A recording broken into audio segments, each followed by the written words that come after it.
Hi, my name is Jay, and about a week ago I decided I was going to go keto. I've been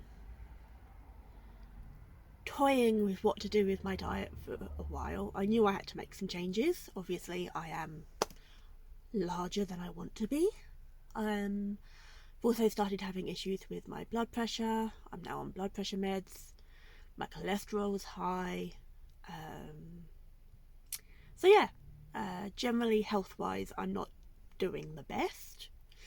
So I figured I would go keto. And I say it's been a week since I started keto. And I've had some issues. Definitely had the keto flu. I've been feeling very tired, headachy, general muscle aches. Not been sleeping great. The first few days, the keto insomnia was horrid. I barely slept. That is now improving, thankfully. I've also, maybe a bit TMI here, but I had some very loose poops the first few days. Again, that is starting to improve. Now, the thing that's really taken me by surprise is, obviously, keto, for those who don't know, I think everybody really knows now, is low carb. It's less than 50 grams of carbs a day, which when I first started I thought, oh my god, that's so low. But for the first couple of days I was having some avocado, I had some Brussels sprouts, some broccoli, some nuts, some seeds, and then after about 3 to 4 days, I didn't want the carbs anymore at all. So what started off as keto has kind of started to transition more towards carnivore. Thanks to my YouTube feed, I have been watching a ton of videos on ketovore, carnivore, and the lion diets. And I didn't even know really that carnivore and definitely not lion were even a thing. So yeah, that's been interesting. I would definitely class what I'm currently at as ketovore rather than keto. For those that don't know, ketovore is less than 10 grams of carbs a day.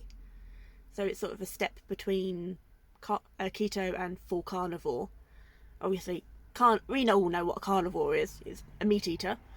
And the argument is that for the last 2 million years or whatever, humans have been meat eaters. That's what we evolved to eat. That is what gives us our optimal health. We can get all our essential nutrients from meat.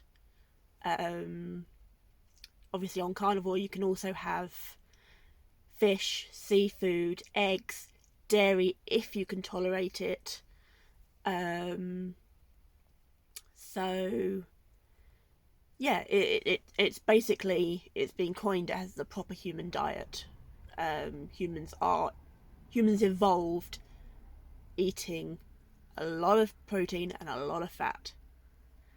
There are no essential carbohydrates.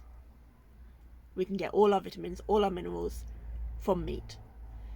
So, that being said, I'm currently ketovore.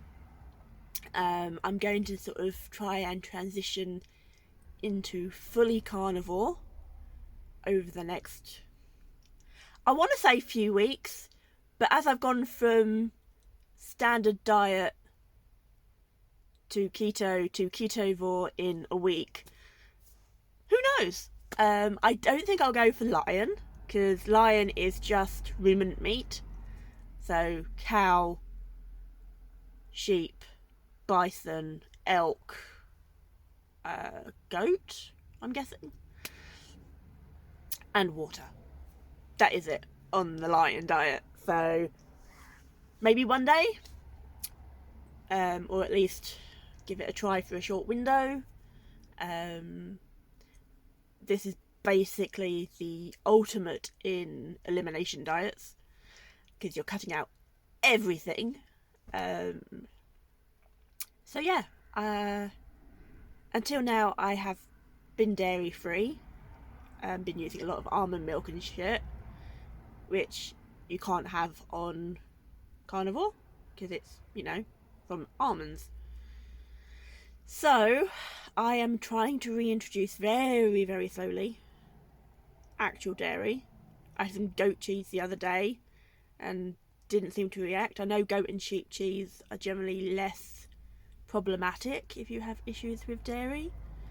I've also been using some ghee in my bulletproof coffee, which I will probably also have to phase out the bulletproof coffee because, it's coffee and coffee comes from a plant. But we'll work on that one slowly. Anything else? I'm still having some Diet Coke. I have cut it down drastically from what I was drinking. I now allow myself one that size glass a day. And before I allow myself that, I drink a glass of sparkling water instead. I'm hoping that eventually I can switch to more sparkling, less Coke. I've seen a trick where you start diluting your Coke with the sparkling water, so I think I might try that. I've been also having apple cider vinegar as part of an electrolyte drink, because one of the first things that you might experience as part of the keto flu is an electrolyte imbalance. Basically, you need more salt, you need more potassium, you need more magnesium, because you're getting rid of a ton of water that the carbs that you've been eating have made you retain, and as your body flushes out water, it also flushes out electrolytes. So salt is your friend. Put salt on your food, put a sprinkle of it in your water, and then I make myself a homemade electrolyte drink. I've got some Himalayan pink salt, cream of tartar, which is for the potassium, obviously apple cider vinegar. I take a magnesium supplement. I've been doing that for a couple of months now. So yeah, I do that once a day. And yeah, so I can't say I've noticed any weight loss yet. I say I've only been doing keto for a week, and I know a lot of people have massive weight loss in the first week, but to be honest, I wasn't expecting that anyway. I live in a van. I don't have scales, so I can't weigh myself on a regular. So I'm going by how my clothes are fitting and how I'm feeling. I've got a bit of a cough at the moment. I don't know if that's the keto detox. I guess we'll find out whether or not it resolves. So yeah, I've been taking my measurements. Well, I do that every month anyway, on the first of the month.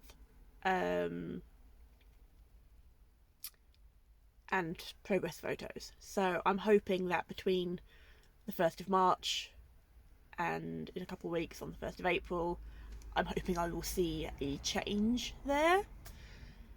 So yeah, that's it. I am trying to eat carnivore now.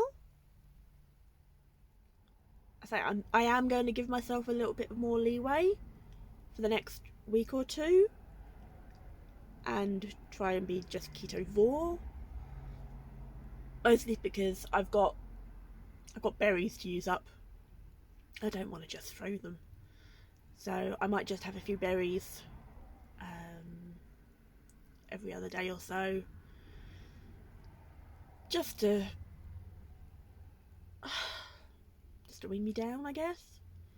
Next time I go shopping, I'm also going to get some decaf coffee, so I can still have the coffee flavour, but not quite as much of a caffeine hit. So I'll start reducing my caffeine until I can come off the coffee completely. Yeah, so I know a lot of people are probably gonna tell me I'm insane and that you need plants to be healthy, you need to be eating your veg and fruit. Well, we'll see. I'm an experiment of one. Actually, I'm not, because there are literally thousands of people on YouTube doing it and having amazing results, and some of them have been doing it for 5, 10, 20 years without any adverse side effects, and all their health markers are amazing. If you're interested, check out Dr. Ken Berry and his wife Nisha. I think that's how you pronounce it. And Steak and Butter Girl, Bella. Who else? Ken Berry, Dr. Chaffee is another one. So yeah, it's a growing phenomenon, which is why I wasn't sure if I was going to start doing videos, because there's so many on YouTube. I've watched so many, but from what I've seen, most of them are American. I am not. I am in England. I am British, as you can probably tell from my accent. So yeah, I haven't really seen many videos of us Brits trying carnivore. I am obviously also a van lifer, so I have limited storage and freezer space, so I can't just buy bulk meat and freeze it all. My freezer is tiny. So yeah, I figured I would give it a go. Worst that can happen is I don't feel great and I have to reintroduce some carbs. But on the whole, I'm feeling pretty good. I don't really get hungry that much. I mean, obviously, right before I eat and while I'm cooking, I am hungry. But without even trying, I'm now intermittent fasting. I think I had my bulletproof coffee this morning at 10:30. Don't actually know what time it is now. Probably be about noon. I'm not really hungry. I generally have my first meal of the day between 12:30 and 1:00, and then my last meal of the day between 6 and 7. And then yeah, I then fast until my bulletproof coffee the following day. Seems to be working for me. So yeah, I doubt anybody's actually even going to watch this video, because, you know, it's not like I have a following. But if you do watch it, thank you. Feel free to like, subscribe, you know, the jazz. I'm going to try and post a weekly update. I also have a blog over on my website at hikingohara.com, so feel free to come over there and read about my journey.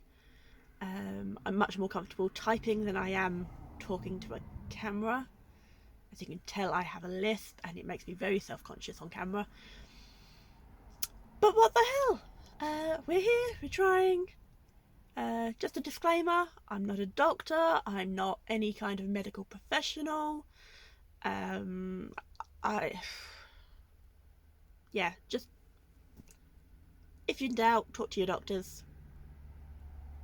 I'm experimenting on myself. So yeah, that's it. Hope to see you next time. Bye.